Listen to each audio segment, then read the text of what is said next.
Hello, ഞാൻ നഹില. നമുക്ക് ഈ പഴയ വിൻറ്റേജ് ഭംഗിയുള്ള നോട്ട്ബുക്ക് എങ്ങനെ ഉണ്ടാക്കുന്നതെന്ന് നോക്കാം. അപ്പോൾ നമ്മൾ ആദ്യം ചെയ്യുന്നത് ഈ പേപ്പർ ടീ ഡൈൻ ചെയ്യൽ എങ്ങനെയെന്ന് കാണിക്കാം. ഞാൻ ഉണ്ടാക്കാൻ ഉദ്ദേശിക്കുന്ന ചെറിയ നോട്ട്ബുക്കാട്ടോ. ഒരു A4 സൈസ് പേപ്പർ രണ്ടായി മടക്കിയാലുണ്ടാകുന്ന സൈസേ നോട്ട്ബുക്കിന് ഉണ്ടാവുകയുള്ളൂ. ആദ്യം ചെയ്യുന്നത് A4 ഷീറ്റ് മടക്കിയിട്ട് നടുവിലൊന്ന് കീറാണ്. അപ്പോൾ 2 പീസാവുമല്ലോ. അങ്ങനെ ഒരു പേപ്പറിൽ നിന്ന് തന്നെ 4 പേജ് ഉണ്ടാവും. അങ്ങനെ നടു കീറിയതിന് ശേഷം അതിൻ്റെ സൈഡൊക്കെ ഒന്ന് കീറി കൊടുക്കുക. അല്ലെങ്കിൽ നല്ല പെർഫെക്ഷൻ ലുക്കാവും. അത് വേണ്ട വെച്ചിട്ടാണ് സൈഡൊക്കെ ഒന്ന് കീറി കൊടുക്കുന്നത്. നമ്മുടെ സൈഡിൽ വെച്ചിരിക്കുന്നത് വെള്ളത്തിൽ ചായപ്പൊടി കലക്കിയതാണ്. അതിൻ്റെ ഫുൾ കളർ കിട്ടാൻ വേണ്ടിയിട്ടാണ് ചായപ്പൊടി ഇട്ട് തിളപ്പിച്ച വെള്ളം ആണിത്. അതിൽ ഈ കീറിയ പേപ്പറൊക്കെ ഒന്ന് ഇട്ട് കൊടുക്കുക. അങ്ങനെ നോട്ട്ബുക്കിന് എത്ര പേജസ് വേണം അതിന് അത്രയും കീറിയിട്ട് ഈ ടീ ഡൈനിൽ ഇട്ട് കൊടുക്കുക. ഈ ടീ ഡൈനിൽ മുക്കി വെക്കുമ്പോൾ കയ്യിന് സ്റ്റെയിന് വരാൻ ചാൻസ് ഉണ്ട്. അപ്പോൾ ഇത് ചെയ്യുമ്പോൾ ഗ്ലൗസ് യൂസ് ചെയ്യുന്നത് നന്നായിരിക്കും. കുറച്ച് നേരം ടീ ഡൈനിൽ ഇട്ട് വെച്ചിട്ട് സോക്ക് ചെയ്യാനായിട്ട് 30 സെക്കൻഡ് വെച്ചതിന് ശേഷം പേപ്പർ അതിൽ നിന്ന് എടുത്തിട്ടൊന്ന് ഉണങ്ങാൻ വെക്കാം. അങ്ങനെ ഉണങ്ങി കഴിഞ്ഞാൽ തന്നെ പേപ്പറിന് ആ കളറ്, ആ ടെക്സ്ചർ വന്നിട്ടുണ്ടാവും. പഴയ ടെക്സ്ചർ പേപ്പറിൽ വന്നിട്ടുണ്ടാവും. ഒരു ബ്രൗണിഷ് കളറായിട്ടുണ്ടാവും. അപ്പോൾ പേപ്പേഴ്സൊക്കെ ഇങ്ങനെയായി. അപ്പോൾ ഇത് ബൈൻഡ് ചെയ്യാൻ വേണ്ടിയിട്ട് ഹാഫായിട്ട് മടക്കി വെക്കാം.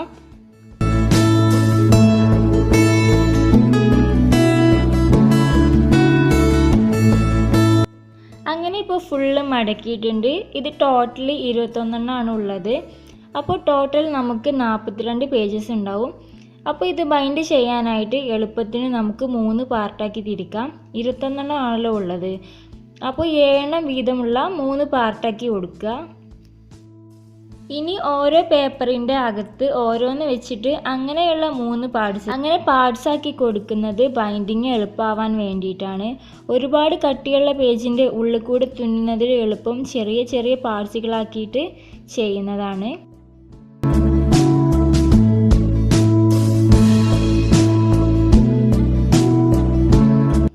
നെക്സ്റ്റ് നമുക്ക് ബുക്കിന് കവർ ഉണ്ടാക്കണം. എൻ്റെ കയ്യിലൊരു പീസ് ക്ലോത്ത് ഉണ്ട്.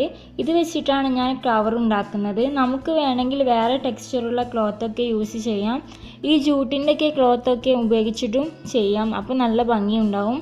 അപ്പോൾ എൻ്റെ കയ്യിൽ ഈ ഒരു ക്ലോത്ത് ഉള്ളത് കൊണ്ടാണ് ഞാൻ ഇത് യൂസ് ചെയ്യുന്നത്. ഇനി നെക്സ്റ്റ് വേണ്ടത് കുറച്ച് കട്ടിയുള്ള പേപ്പറാണ്. അപ്പം ഞാൻ ഉപയോഗിച്ചിരിക്കുന്നത് എൻ്റെ പഴയ നോട്ടിൻ്റെ കവർ തന്നെയാണ്. അത് ഈ പേജിൻ്റെ സെയിം സൈസിലൊന്ന് കട്ട് ചെയ്തെടുക്കാം.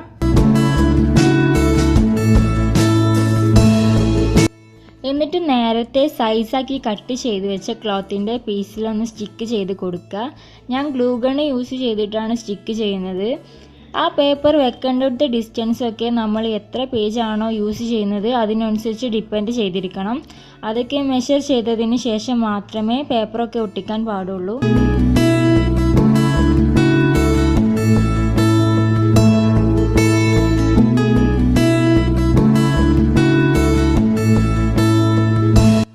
അങ്ങനെ ഇതിപ്പോൾ ഒട്ടിച്ച് കഴിഞ്ഞിട്ടുണ്ട്. അപ്പോൾ ഇനി ഇത് ബുക്കിൻ്റെ കവർ പോലെ തന്നെ ഫോൾഡ് ചെയ്ത് കൊടുക്കുക.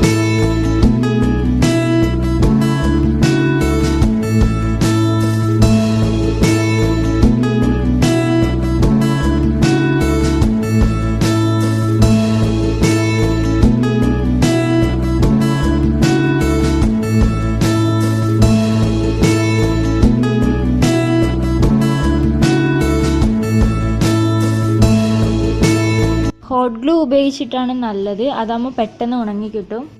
ഇങ്ങനെ 2 സൈഡും കവർ ചെയ്ത് കൊടുക്കുക.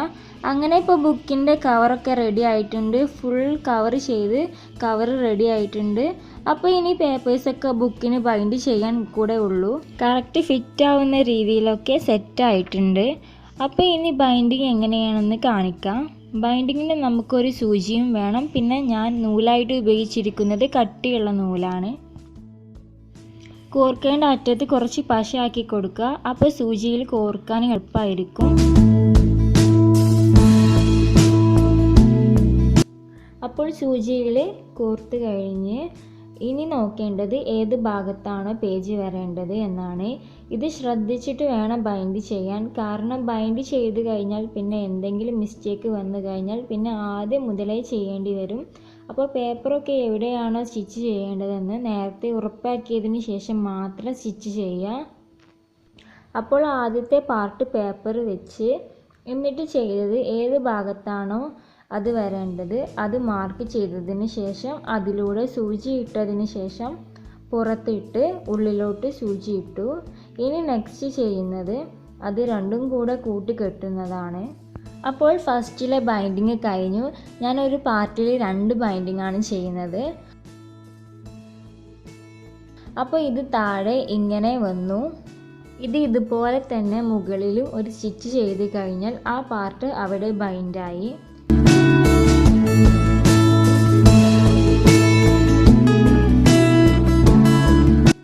ഇത് കെട്ടിക്കഴിഞ്ഞാൽ പശ യൂസ് ചെയ്തിട്ട് സെക്യൂർ ആക്കുന്നത് നല്ലതാണ്. അപ്പോൾ ഫസ്റ്റ് പാർട്ട് ബൈൻഡ് ചെയ്ത് കഴിഞ്ഞു.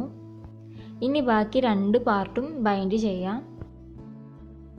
ഇനി നെക്സ്റ്റ് ഭാഗത്ത് ചെയ്യുന്നത് പുറത്തോട്ട് സൂചി ഇട്ടു. അത് ഇനി ഉള്ളിലോട്ട് ആക്കുകയാണ്. ഓരോ സ്റ്റിച്ചും എവിടെ വരേണ്ടതെന്ന് ശ്രദ്ധിച്ചിട്ട് വേണം ചെയ്യാൻ. അല്ലെങ്കിൽ പുറത്തുനിന്ന് കാണുന്ന ഈ സ്റ്റിച്ചസൊക്കെ കാണാൻ ഒരു ഭംഗിയും ഉണ്ടാവില്ല.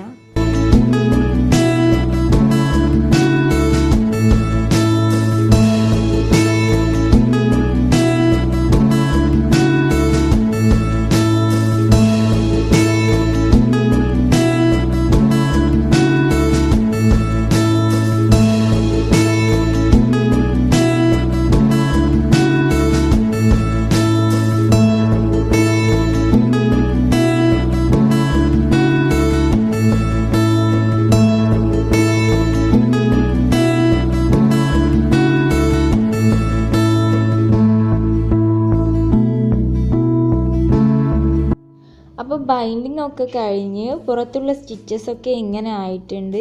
പേജസൊക്കെ ഉള്ളിൽ കറക്റ്റ് വൃത്തിയായി ബൈൻഡായി കഴിഞ്ഞിട്ടുണ്ട്. അപ്പോൾ ഇനി നെക്സ്റ്റ് ചെയ്യാനുള്ളത് ഈ കവറിൻ്റെ ബാക്കുകളൊക്കെ വൃത്തികേടായിട്ടുള്ളതൊക്കെ ഇതിൽ നിന്ന് ഒരു പേജ് എടുത്തിട്ട് ഇതിന്മേൽ സ്റ്റിക്ക് ചെയ്ത് കൊടുക്കുക. അപ്പം ആ ഭാഗമൊന്നും കാണില്ല.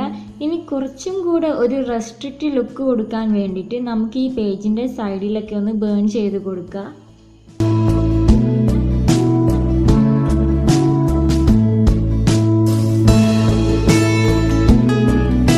ഇപ്പോൾ ബുക്ക് റെഡി ആയിട്ടുണ്ട്. ഇനി ഒന്നും കൂടെ ഭംഗിയാക്കാൻ വേണ്ടി എൻ്റെ കയ്യിലൊരു ഓർണമെൻറ്റ്സ് ഉണ്ടായിരുന്നു, ഒരു മാല. ഇത് ഫ്രണ്ട്സൊക്കെ എല്ലാവരും ഒരുമിച്ച് ടൂറ് പോയ സമയത്ത് വാങ്ങിയതാണ്.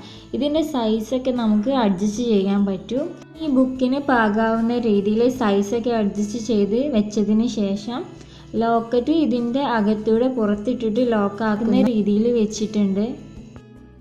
അപ്പോൾ ഇതാണ് നമ്മുടെ വിൻറ്റേജ് സ്റ്റൈലിലുള്ള ബുക്ക്. അപ്പോൾ ബുക്ക് എല്ലാവർക്കും ഇഷ്ടമായെന്ന് വിചാരിക്കുന്നു. ഇഷ്ടപ്പെട്ടെങ്കിൽ please like and subscribe. By.